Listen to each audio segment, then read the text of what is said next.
নেত্রকোনার কলমাকান্দা দুর্গাপুর সীমান্ত যেন চোরাচালানের আঁতুড়ঘর। সীমান্ত এলাকা ঘিরে গড়ে উঠেছে শক্তিশালী চোরাচালান সিন্ডিকেট। এতে জড়িয়ে পড়ছে শিক্ষার্থীরাও।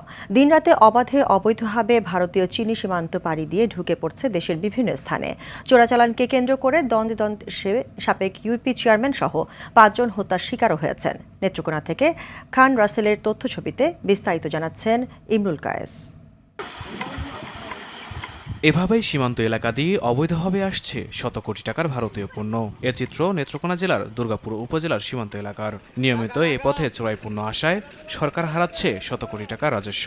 এসব কাজে জড়িয়ে পড়ছে সাধারণ মানুষ থেকে শুরু করে শিক্ষার্থীরাও। সবটাই প্রশাসনকে ম্যানেজ করে করা হচ্ছে বলে অভিযোগ স্থানীয়দের। শিয়া বাটার ও ভিটামিন ই সমৃদ্ধ lily glam beauty soap. Lily, always beautiful. প্রথম নাম তো গরু, দ্বিতীয় চিনি, কম্বল, মদ, যাবতীয় নিশা জাতীয় যা ছিল সব। চিনির গাড়ির এত ছিল, ব্যস্ততা ছিল এবং রুটগুলি তারা এইভাবে দখল করে নিয়েছিল যে একজন পথচারী পায়ে হেঁটে যাওয়াটা তার জীবনের ঝুঁকি ছিল। চিনি, গরু এবং সুপারি এটা আওয়ামী লীগ, যুবলীগ এবং ছাত্রলীগের সিন্ডিকেটের মাধ্যমে সেটা বাস্তবায়ন করা হতো। এ পথে আসা পণ্যের বড় একটি অংশ চিনি, সুপারি সহ বিভিন্ন পণ্য। এসব চোরা কারবারির ফলে প্রায়শই ঘটছে হতাহতের ঘটনা। হামলার শিকার হচ্ছেন বিজেপির সদস্যরাও। আত্মরক্ষার্থে চালানো গুলিতে নিহতের ঘটনাও ঘটছে। এছাড়া দুর্গাপুরে চোরা কারবারি দ্বন্দ্বে কুল্লাগড়া ইউনিয়নের সাবেক ইউপি চেয়ারম্যান হামলার শিকার হয়ে মারা যান। এক রাত কাজ করলে 3,000-4,000 টাকা সে পাইতেছে। এই 4,000-3,000 টাকা বাড়ানো তারা লেখাপড়ার দিকেও কোনো অগ্রসর নাই। অনেক বাচ্চা আছে ক্লাস 8 পর্যন্ত পড়ছে, 9 শেষে ভর্তি হয়ে রয়েছে আর স্কুলে আসে নাই।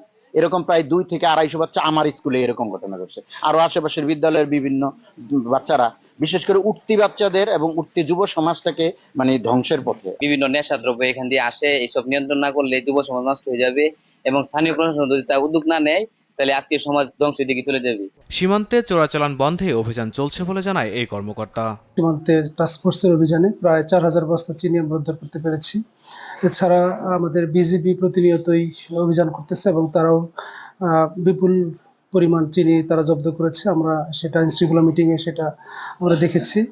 তো আমাদের এই ধরনের কার্যক্রম অব্যাহত আছে এবং ইনশাআল্লাহ অব্যাহত থাকবে। সীমান্ত এলাকায় চোরাচালান বন্ধে স্থানীয় প্রশাসন কার্যকর ভূমিকা রাখবে, এমনটাই প্রত্যাশা স্থানীয়দের। ইমরুল কায়েস, RTV।